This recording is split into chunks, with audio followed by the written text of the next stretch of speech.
সকলকে আমরা ঐক্যবদ্ধ দেখতে চাই। আমরা মনে করি বাংলাদেশে কোনো রাজনৈতিক দল ছোট না, বাংলাদেশের কোনো রাজনৈতিক দলে আমাদের শত্রু না, কিন্তু দেশের প্রশ্নে, জনগণের ভোটাধিকারের প্রশ্নে এক টেবিলে বসতে অসুবিধা নেই। 7 জানুয়ারি নির্বাচনে বাংলাদেশে প্রায় সব বিরোধী দল ঐক্যবদ্ধ আমরা ছিলাম, কিন্তু সরকার বিভিন্নভাবে, বিশেষ করে পার্শ্ববর্তী দেশের একেবারে বলা যায় সক্রিয় সরাসরি ভূমিকা রাখার কারণে তারা বাংলাদেশের জনগণের মতামতের প্রতি তোয়াক্কা করে নাই, কিন্তু তাদের মনমতো সরকারের দল আনার জন্য তারা ভূমিকা পালন করেছে। বিরোধী দল রাজনৈতিক ভূমিকায় সক্রিয় সচেতন ছিল, কিন্তু হয়তোবা আমাদের রাজনৈতিক সব দল মিলে যেভাবে আরও ভূমিকা রাখার, সেটার ভিন্ন ত্রুটি এক একজন একেবারে বিশ্লেষণ করে। কিন্তু আলহামদুলিল্লাহ 7 জানুয়ারি নির্বাচনের বিরুদ্ধে জাতিকে ঐক্যবদ্ধ করার ক্ষেত্রে বিরোধী দল ভূমিকা রেখেছে। আজকে আমি এই কথাই বলতে চাই যে আমরা একটি রাজনৈতিক দল হিসেবে ভূমিকা রেখেছি। আপনারা দেখেছেন আমাদের রাজনৈতিক নেতৃবৃন্দ অনেক ত্যাগের মুখোমুখি হয়েছে। কোনো প্রলোভন মোসালেকা দিয়ে জামাত ইসলামের কোনো নেতা জেল থেকে বের হয়নি, এই জাতীয় কাজও নেই। ওনারা দেশে জনগণের জন্য কাজ করেছে এবং জামাত ইসলামী সেই কমিটমেন্টের উপর আছে এবং থাকবে ইনশাআল্লাহ। বাংলাদেশের কোনো রাজনৈতিক দলে আমাদের শত্রু না, কারণ দেশপ্রেমিক দল হিসাবে সব দলকে নিয়ে আমরা চলব। আদর্শের প্রশ্নে আমার ভিন্নতা থাকতে পারে, কিন্তু দেশের প্রশ্নে, জনগণের ভোটাধিকারের প্রশ্নে এক টেবিলে বসতে অসুবিধা নেই। 1966 সালে বা 67 সালে শেখ মুজিবুর রহমান, সাইয়েদ আবুল আলম মওদুদী, অধ্যাপক গোলাম আজম একই টেবিলে বলে রাজনৈতিক বক্তব্য দিয়েছেন আইয়ুব খানের বিরুদ্ধে। আমার মুখের কথা নয়, ছবি আছে। বর্তমান প্রধানমন্ত্রী ভোটাধিকার প্রতিষ্ঠা করার জন্য 1995 সালে তৎকালীন বাংলাদেশের জামায়াত ইসলামী সংসদীয় দলের প্রধান মাওলানা মতিউর রহমান নিজামীকে নিয়ে বসে আন্দোলনের কর্মসূচি দিয়েছে।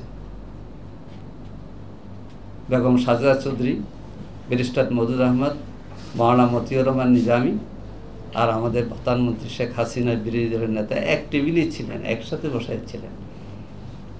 তো বলতে চাই, আন্দোলনকে নস্যাৎ করার জন্য এক এক সময় এক এক কিছু বের করে দেয় কথা। এগুলি কিছু রাজনৈতিক দলের কোনো কোনো নেতা বলেন, আবার ভিন্ন প্ল্যাটফর্ম থেকে কথা বলা হয়। কোনো একটা সভা সেমিনার করে কথা একটা প্রকাশ করে দেয়। এইভাবে ঐক্যবদ্ধ আন্দোলনে ছুরিকাঘাত করার জন্যে নানামুখী তৎপরতা চলে। আমি মনে করি, আমরা মনে করি, বাংলাদেশে ঘুরে দাঁড়াইতে হলে স্বাধীনতার সময় মূল মন্ত্র কী ছিল? গণতন্ত্র, মানবিক মর্যাদা, সামাজিক ন্যায় বিচার। আজকে সেই গণতান্ত্রিক যে অধিকার মানুষের আছে, আমরা বলবো যে প্রাচীন একটি রাজনৈতিক দল, আমরা মুক্তিযুদ্ধের নেতৃত্ব দানকারী দল, এই দুই কথার সাথে আমরা দ্বিমত করি না। কিন্তু 1975 সালে সব দল নিষিদ্ধ করে বাকশাল তো আওয়ামী লীগের প্রধানই তৈরি করেছিল। তো সেজন্যে জনগণের ভোটাধিকার প্রতিষ্ঠা, মানবিক মর্যাদা কি আছে? দেশের সীমান্ত, ব্যাংক লুটপাট কি বন্ধ আছে না চলছে? চলছে। দুর্নীতি, সব দিক থেকে মুক্ত হইতে হলে ঘুরে দাঁড়াতে হবে বাংলাদেশকে। কথাটা আমার ববি হাজ্জাজ ভাই তার দলের পক্ষ থেকে তুলে ধরেছে। আমাদেরকে আসলে ঘুরে দাঁড়াতে হবে। মৃত্যু মানুষের আসবে, যদিও স্লোগানটা জাফা খুশ হবে দেয়, আবার আমরা কেউ শাহাদাতের স্লোগান দিই, যেটাই হোক মৃত্যু আল্লাহ তাআলার হাতে। দেশের মানুষের জন্য কাজ করব এবং আল্লাহ তাআলার উপর তাওয়াক্কুল করে আমরা কাজ করব। মৃত্যুকে আমরা ভয় পাবো না। আর রাজনৈতিক নেতারা জেলকে ভয় পায় না। আজকের এখানে আমরা চিন্তা করছি আমি যে আমরা 60-এর নিচে বয়সে অনেকে আছি, জেলে গেলে 2 মাস 5 মাস 10 বছর থাকলে আশা করি কোনো অসুবিধা আমাদের হবে না। আজকের স্টেজে দ্বারা বোঝা যায় যে বাংলাদেশের তরুণ নেতৃত্ব এই দেশের জনগণের মুক্তির আন্দোলনে এগিয়ে আছে এবং এগিয়ে যাবে ইনশাআল্লাহ। আসুন আজকের এই আলোচনা সভার মধ্য দিয়ে আমরা এই তামাশার উপজেলা নির্বাচন, আমি অনেক জায়গায় খবর নিয়েছি, তা আমাকে পাটগ্রামের নেতারা বলে, আমি কী খবর আপনাদের? আমাদের তো ভোট দিতে তো যায়নি, তো বিকেলবেলা আওয়ামী লীগের প্রার্থী বলতেছে প্রশাসনকে যে এত ভোট কম দিয়ে তো আমাকে ঘোষণা করলে ঠিক হবে না। তাহলে কি তামাশা হলো? দুপুর পর্যন্ত শুনলাম এত ভোট, সব খবর রাখছি আমরা। বিকেলবেলা দেখা যায় যে ভোট বেরিয়ে গেছে। কেন? বলে যে এমপি সাহেব এত ভোট পেয়ে এমপি হইল, ভোট যদি এটার থেকে একবারে কম হয়ে যায় তাহলে তো অসুবিধা রে ভাই, এই লজ্জা তো বলতে পারবো না। এই জন্য এমপি সাহেবের কাছাকাছি ভোট দেখাইতে হবে। তাহলে কে দেখাইলো? এন্তেকাল কমিশন।